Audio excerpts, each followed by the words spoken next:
dan bagaimana sukses Undang-Undang Nomor 6 Tahun 2014 itu kita teruskan dengan memberikan konten-konten baru yang lebih kuat kepada desa. Nah, makanya di dalam perencanaan yang dibuat oleh Satgas itu, pesan Presiden ini perumahan adalah alat. Intinya adalah pemberantasan kemiskinan. Itu yang beliau ulang-ulang berkali-kali. Ya, ini adalah alat. Intinya adalah pemberantasan kemiskinan. Karena Presiden keliling dunia, ya bahkan ini sudah menjadi keyakinan beliau bahwa kemiskinan di Indonesia masih sangat banyak.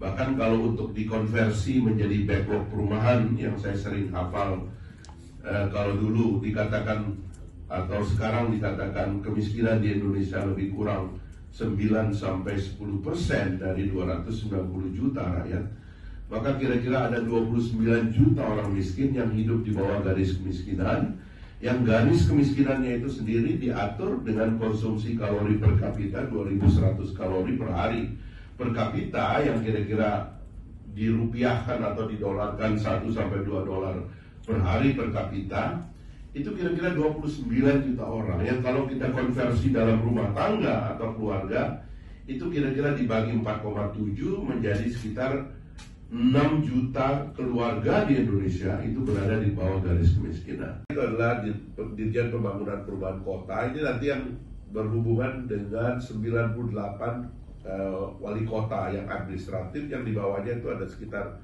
8.228 kelurahan. Nah, kalau kita sudah digitalisasi dan datanya ada, Pak, saya kira nanti kita yang memutuskan berdasarkan usulan dari bawah, apa unit dari penanganan masalah yang diinginkan oleh masing-masing. Yang kalau kami membayangkan, karena lengkap direktorat kami sekarang ini, kalau bisa unitnya itu bukan rumah, Pak, tapi kalau bisa kawasan. So, kalau kawasan itu dia menjadi lebih fungsional, Pak.